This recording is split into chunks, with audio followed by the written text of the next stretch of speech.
Hi, I'm Molly Wellmann, owner of Japp since 1879 in beautiful Cincinnati, Ohio.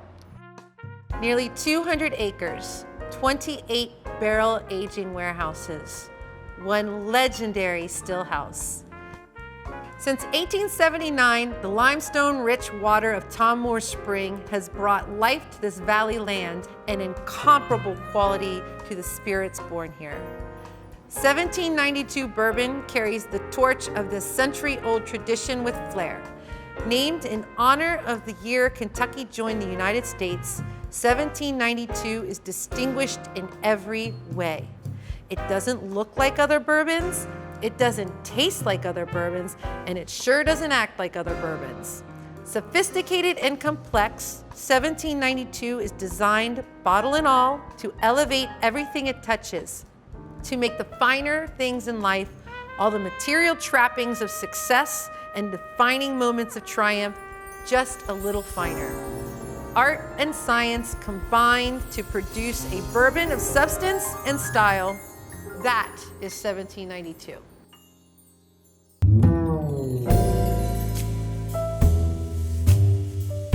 So in 2019, I was very honored to have won Best Bartender Owner in the nation through Nightclub and Bar Media. And that was a huge honor. So Japp's dates back to 1879, and this space used to encompass a wig and hair store. It was a wig and hair store all the way up to 1985 and owned by a guy named John G. Japp, who was a Renaissance man, really. He opened this wig and hair store. He made all of his wigs with real hair. It was very upscale. It was a Cincinnati institution for so many years. And to this day, I still have people who come in who remember coming to this building as a wig store. I actually have people who actually bring those old wigs to me and say, hey, I found my grandma's old wig. It's really nice, but it's kind of gross. I've had Japp since 2010. And I opened it up as a cocktail bar where we make classic cocktails from the 1700s to the 1950s. I love history, so I learned history through cocktails and spirits. We really kind of started what the cocktail scene here in Cincinnati is all about. And we're very proud of that. Very proud of that. So it just so happens that Japp's was founded in 1879, the same year that Barton 1792 distillery was founded. I'm really proud to serve 1792 here at Japp's. It happens to be one of my favorite bourbons. We turn a lot of people onto it. We do very well with it, and I love making cocktails with it.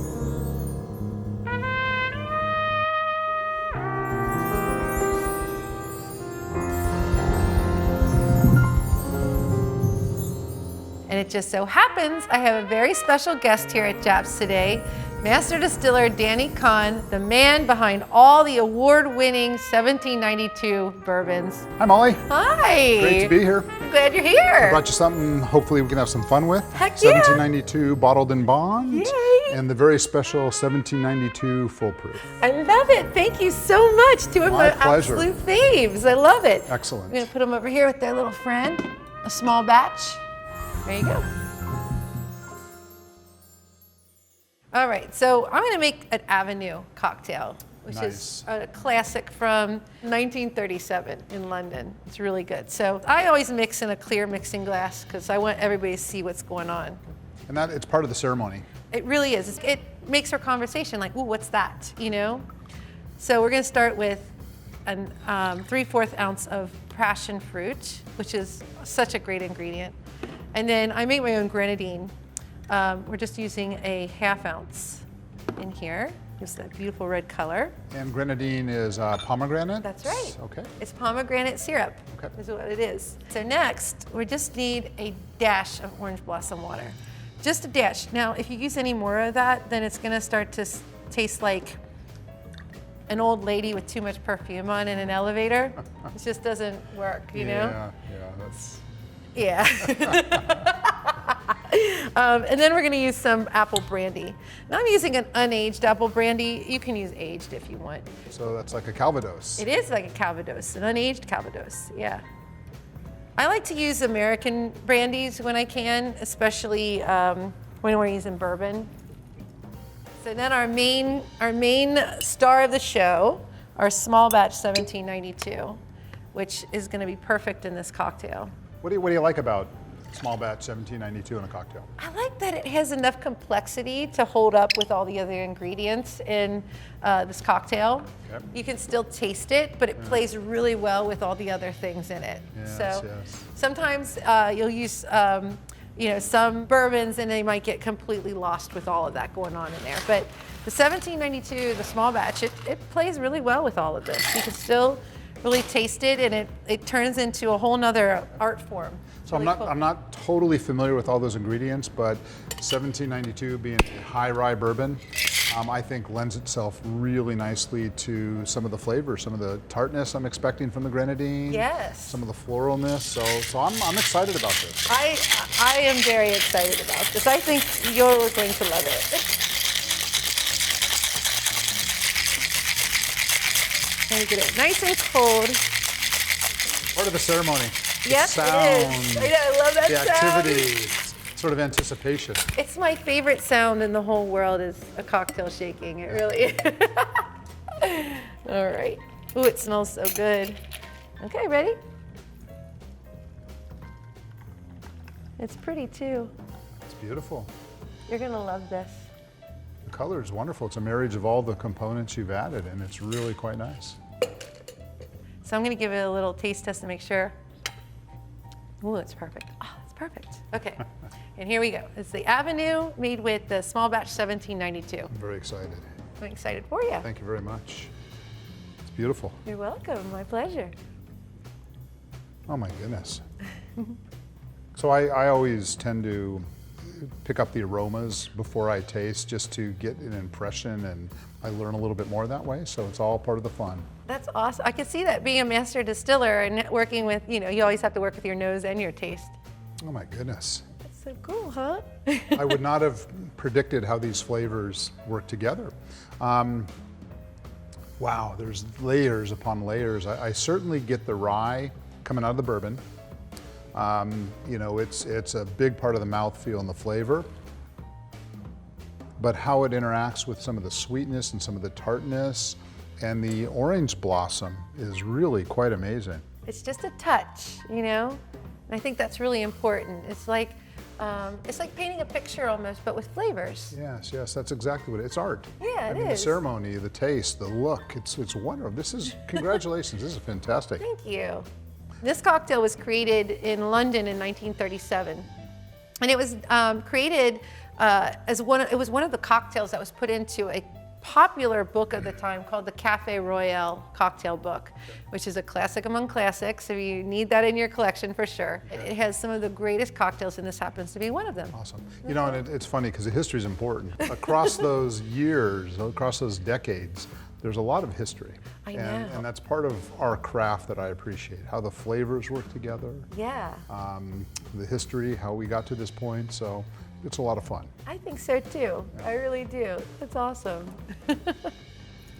Let's make another cocktail. This is by far my favorite whiskey classic cocktail.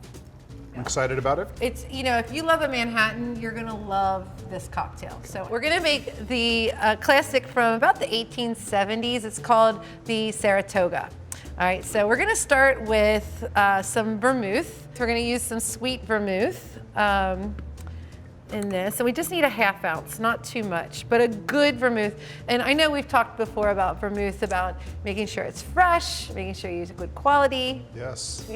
Quality ingredients make the quality cocktail. Agreed. It's very important. So the next thing we're going to use is some bitters. And I'm just gonna use Peychaud bitters. Just about 2 or 3 dashes. And then we need some brandy. You could use cognac if you want, but it's American cocktail, we should use American ingredients. We're just gonna use an ounce of brandy. Right there. And then the main star of the show, the 1792 bottled in bond. So we're gonna use about 2 ounces in here. And if you have a big glass and you've had that one of those kind of days, you could use a little bit more. It's up to you. All right. Well, why do you use a mixing glass in this one rather than build it in the glass? So I'm going to stir this drink. If it's all alcohol and no juice, that's when you're going to stir it, okay? If it has juice in it, that's when you're going to shake it. That's kind of my rule of thumb. We want to taste every layer in this, so we're just going to chill it, all right? So we're going to add ice. Whoops. Try and get it in the glass. So, and I like to use smaller ice. I do like what the ice does to cocktails. It chills it. I like to have a little bit of dilution, especially we're using a higher proof. It kind of opens it up a little bit. So I was going to ask about that. You're using bottled in bond, which of course by definition is 100 proof. Yes. Why is that appropriate for this cocktail? Because I am using smaller ice, and I know there'll be some dilution. Sure. And I still want that whiskey to shine, you know, and it will shine through, you'll see. Okay, so let's strain it. Pour that right in there. Isn't that pretty? Whoop. So I loved watching you make that again, the whole ceremony. Thank you. It's one of the beautiful things. But I noticed a lot of sort of texture and viscosity. It was like you could see it in the ripples. Yeah. And to me, a lot of that speaks to the 100 proof of the bottled in bond. Definitely. Tell me a little bit about that and tell me how that's important in a cocktail. So texture and mouthfeel is really important when you're drinking a cocktail, especially when it's all with all spirit. You know, you don't want it to be too sharp. You want it to be soft. A cocktail is like an experience, you know, just like, you know, you're listening to a song or something like that. So let me give us a little taste test. Perfect. Oh my gosh, it's so good. You're gonna love this one. I love it already. There you go, taste it. Thank you, cheers. Cheers to you. Bartender. Oh, it's wonderful. I love that you smell cocktails before you drink them. That's such an important part of it. It gives me, oh my goodness. Yeah. There's so much going on here. The rye comes through, and again, high rye and a little citrus, but I get sort of the fruit and the complexity of the brandy. Yeah. And this is beautiful. Isn't that gorgeous? Cheers, compliments. Cheers. It's my favorite cocktail. It really is. My favorite this is one of whiskey my new. cocktail. I'm going to have to try this again for sure, but right now I'm loving this. Good. So again, this is why I like our 1792 bottled in bond for a cocktail, because it's a little more spirit forward. Right. And I think that with a little bit of the dilution that you got from the mixing glass and how it marries with the complexity of the brandy, and again, I love a little bit of citrus and a little bit of the peychaud. So how they mix together, that's what makes a cocktail for me. Agreed. And I got to talk about that a minute, because it's not just how it tastes. That is the most important for me. Right, me too. but the ingredients that were used, Yes. how you make it, and you know, and I look at the atmosphere of the bar, and you know, I hear the music. Yes. So talk about that when you're performing. Yeah. Because you are a performer. It's true. How important is music in this environment? It's really important. You know, it just adds to everything. You know, when you're having a cocktail, you know, it's something that calms you down, just like music. It can calm you down, or it can really set the mood for how you feel. It could change if you've had a bad day. It could put you into a good day. It's everything. It's the sights, it's the sounds, it's the aromas, it's the flavors. It mixes great with events like music festivals and socializing with friends and family. So it's all part of it. That's incredible. Agree. And you know, it's funny, as music changes, you know, going down that road, the second sip was a little different than the third sip, different than the first sip. So I'm learning a little bit about this cocktail. So it's kind of like a symphony. It is. You know, I hate to sound, you know, corny about it, but the reality is there is so much more there than that initial impression. That is the true sign of a great cocktail too, when you have that. This is wonderful. Cheers. Cheers this to you. This is actually beautiful. I'm glad you like it. I'm having fun making cocktails for you. Might be one of my new favorite cocktails. I'll write the recipe down for you. Yes, I think I remembered it. It's really good. Yeah, good stuff. So we're gonna make the classic of all classics, like of a cocktail, the category of cocktail. We're gonna make a Sazerac. 1, 2, 3. Nice. You know, I think that is appropriate. First, we need to prep our glass. Okay, so we need a little absinthe. And you can use absinthe, or you could use any kind of anisette, peychaud, or something like that. But I like absinthe for where we are up here in Cincinnati. It works well for this. And what I did is I just added a little bit in there, and I'm going to coat the glass right up to the rim. So you have a good coating of absinthe right there. And then I'm just going to dump the excess, which isn't a lot. And then we're going to prepare the cocktail. So we just need 1 sugar cube. That's it. We're sweet enough. We don't need this cocktail to be too sweet. And then, of course, very important, peychaud bitters. We're gonna add about 4 dashes in there. And then I'm gonna just mush that up with a muddler here. So why is this considered to be such a classic cocktail? Well, a cocktail really is a category of drink, right? So a definition of a cocktail would be sugar, water, bitter, spirit. That's kind of the template for this. Now, this is a classic from New Orleans, and it's actually the signature cocktail for New Orleans. Okay. It really is. But we're up here in Cincinnati, and we're very close to Kentucky, and so they use rye whiskey, and that's kind of the classic way to do it. But since we're up in this area, we're going to use a high rye bourbon.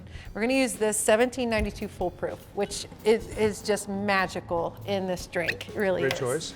Thank you. I think so. I really do. I'm going to use 2 ounces right in here, like so. It just makes a beautiful Sazerac. It really does. So the full proof is a very high proof. It's 125 proof. It's the proof that we put the bourbon in the barrel. And then, of Perfect. course, during its aging period, it might get to 135 Wow. to 145. That's wonderful. So we bring it back down to 125 before we put it in the bottle. But talk about that and how important that is in this cocktail. It's a high proof, so it's complex, it's robust, a lot of rye. What are your thoughts there? So when I'm making a cocktail and I'm stirring it, you notice I'm using a little ice.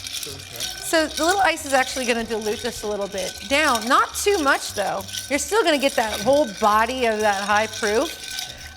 But the dilution in this is going to open it up a little bit. Yes. And it's going to bring out layers for you to enjoy. And I think that's what's really important about using a high rye, high proof bourbon to make this cocktail. All right, right in there.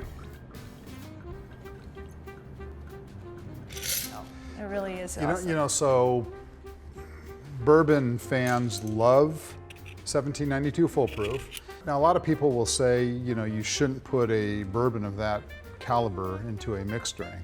But I, for one, disagree. I disagree as well. Because I think that the ceremony of making a cocktail really speaks to good ingredients will make a good cocktail. So I'm actually really excited about trying this. Another thing, we basically used sugar and bitters, a little bit of absinthe, and then the full proof. Yes. And all those 3 things, along with this full proof 1792, it's just gonna bring out these little beautiful parts of it and enhance it. It's still very much a bourbon forward cocktail. So Definitely. So good bourbons are going to make a good cocktail. So I'm excited about this. It is so perfect. There you go, Danny. Thank you. You're very welcome. I know you're gonna enjoy it. Cheers. Cheers. Wow, there's so much going on. It really is gorgeous. It's bourbon forward, it's Yeah. spirit forward, and it works really well with the bitters and the absinthe and the little bit of the citrus from the lemon. Yeah, This is wonderful. I'm glad you like it. Cheers. Cheers to you. I'm glad you I'm like a believer. it. 1792 full proof for a cocktail is the way to go. I agree. You know what's interesting is that when you taste the bourbon by itself neat, there's a certain presentation. Right. But with the little bit of sweetness, a little bit of absinthe, little bit of the bitters. It brings out some of the complexity in the rye and the caramel notes of the bourbons. You can still use high proof, really beautiful. I mean, a lot of people will say, oh no, that's just a sipping whiskey. No, like I said, you can make certain cocktails. You don't want to, I wouldn't add a lot of juice and stuff to this, but you can still bring out the beauty the way that you've, put this all together. It's a spirit forward cocktail. Yeah. So if you use better spirits, you can have a better cocktail. Agreed. So this is wonderful. Cheers. Cheers to you. Unfortunately, we cannot truly be a part of Bourbon Beyond this year. I know. What a phenomenal event. Bourbon, music, and all that comes with it, the people, the food. It's pretty incredible. It really is. One thing, I got to go to Bourbon Beyond 2 years ago and be a part of it. And I was so honored to be asked to be on a panel with two women that I really admire in our industry. I was fortunate enough to be on a panel that was bourbon and beer. Nice. And another one. It's right up your alley. It's right up my alley. And another one, what it takes to be a master distiller. That's perfect. And it was an opportunity to talk about our craft, our art, our science, and the audience was appreciative and they could participate. I love that. So that was cool. Yeah. But then also there's the music. Oh yeah, the music was so cool. I looked forward to last year hearing Robert Plant play. Yeah. And the year before Lenny Kravitz, two of my rock star favorites. Yes. But then it's all that other music that maybe I wouldn't normally listen to that I found enjoyable. The vibe, the people, the dancing, the bourbon, but just an incredible event. I mean, it's a big deal for our industry. It's a great event. Yeah. And I think that, this year is still got a lot to offer. I think that moving forward, I can't wait to see what's next. I can't either, and I think we'll still be talking about this Bourbon Beyond, even though it's different from, the other, the past Bourbon Beyonds. We're learning how to do things differently. What's special about this event is that it is called Bourbon and Beyond. Right. So I think I can interpret that a couple ways. One, it's all about the bourbon. Yep. And it's about the music and the festival, but then it's also about the beyond. So that refers to those things, but also, what's next. Yep. So I'm excited about it. I am too. I really am too. I'm so honored that you came up to Cincinnati to come and hang out with me at Japp's. And I really hope you had a great time. I know I did. Time. Good. I've been here before. Awesome. I always enjoy talking to you. I love watching you create in your craft. Thank you. And I'm sure we'll do it again. I hope so. But I'm thrilled. I'm thrilled to be here. We're talking about bourbon. Yes. We're talking about cocktails. We're in a beautiful facility here at Japp's. And we're talking about Bourbon and Beyond. So what could be better? Yeah, I think we need a little toast. Awesome. Thank you. Cheers to you, and thank you very much. Cheers, and thank you for having me. I've enjoyed it. I've learned some stuff. Cool. And I'm going to experiment with some of these on my own. So I it's love always it. a pleasure. Cheers. Cheers. Thank you. This is so smooth. It's so good. Good job. Good job with the cocktails. Thank they you. were special. Thank you. I've got some work to do to practice and to get to that level. So thank you. But I must say we're starting with good bourbon. This is the most important part. Well, thank you, everyone. Thanks for coming and joining us at Japp's up here in Cincinnati. We love Bourbon and Beyond, and I hope that you guys are enjoying every bit of this new virtual Bourbon and Beyond. I know I am. I think it's really cool. I hope to see you all very soon, and come for a visit sometime. Cheers. Cheers, everybody. Thank you all for being here. We've appreciated being able to talk to you about our passion, about our bourbon, about what makes 1792 distillery so special, and to do it at Japp's with a cocktail wizard is appreciated. And I cannot tell you how special it is. I wish you could be here with us, but in the spirit of Bourbon and Beyond, just know that we're here. We're going to continue to celebrate bourbon and the Bourbon and Beyond Festival, and we look forward to more in the future. Cheers.